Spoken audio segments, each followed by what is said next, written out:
Ali Rebey, bonjour. Bonjour. On est aujourd'hui aux Assises de la citoyenneté et on parle égalité des chances. Qu'est-ce que ça vous inspire, cette valeur qui est quand même portée par la République assez fortement ?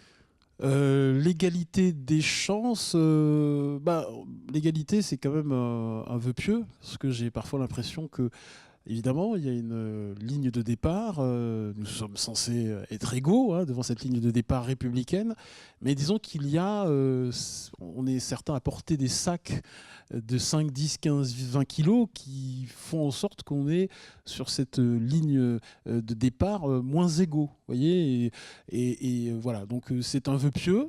Il faut que les politiques publiques, que les médias, les institutions culturelles puissent donner, l'accès à la culture, parce que c'est un peu ça le cœur un peu de quand vous me parlez d'égalité des chances face à la culture. Voilà. C'est un vœu pieux pour l'instant, pour moi, même si on est dans un système méritocratique, ça reste encore un vœu pieux. Votre parcours à vous donnerait plutôt à croire que c'est possible. Oui, c'est un parcours singulier. C'est un parcours singulier parce que je suis originaire d'un quartier populaire à Toulouse, une cité HLM qui s'appelait la cité Bordelon, qui était en face d'AZF, vous savez, qui a explosé en 2001, qui s'appelait Lonia à l'époque. Alors c'est vrai qu'il y avait peut-être au départ une assignation à résidence. Et tout l'objet de mon éducation, à travers mes parents, ma mère en particulier, l'école, ça a été de ne plus être assigné à résidence. Donc effectivement, ça a été un long parcours. Ça a été à la fois une volonté personnelle, ça a été la volonté de ma mère, par exemple, de faire ce qu'on appelle aujourd'hui le busing, c'est-à-dire de contourner la carte scolaire. Je devais aller dans un collège populaire, dans un lycée populaire, et ma mère a tout fait, ma mère qui était dame de service dans une école, a tout fait pour qu'on contourne la carte scolaire. Donc j'ai pu aller dans un lycée à Toulouse, un lycée bourgeois, un lycée entre guillemets CSP+, et ça m'a permis de découvrir d'autres vies que la mienne. Ça a été très important de découvrir d'autres cultures que la mienne. Donc ça a été un moment très fort dans mon parcours de vie. Effectivement, à partir de là, ça a été un effet boule de neige.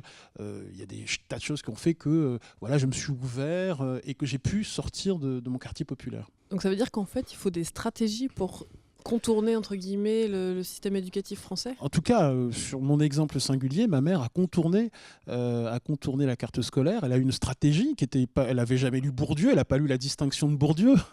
Donc, elle l'a fait de façon intuitive. Elle savait, elle sentait que pour que nous réussissions, nous étions 5 enfants, elle a compris qu'il fallait contourner ce destin qui était de rester dans le quartier, rester dans un système scolaire qui ne nous aurait peut-être pas permis d'aller loin. Voilà. Alors, j'ai une sœur qui était au conservatoire, qui était au lycée, en centre-ville, qui est devenue d'ailleurs, qui a été médaille d'or au conservatoire. Et grâce à elle, par exemple, j'ai eu accès à des concerts, les Générales, à la Hallogrin, qui est une salle de spectacle à Toulouse, ou au Théâtre du Capitole, et mes autres frères et sœurs aussi, on était allés dans d'autres lycées que ceux auxquels on était assignés. Voilà. Et donc c'est une stratégie effectivement personnelle. Il y a aussi il y avait une résonance, c'est-à-dire qu'à titre personnel, il y avait une curiosité, il y avait des envies professionnelles déjà très tôt de devenir journaliste ou de devenir réalisateur de films, etc.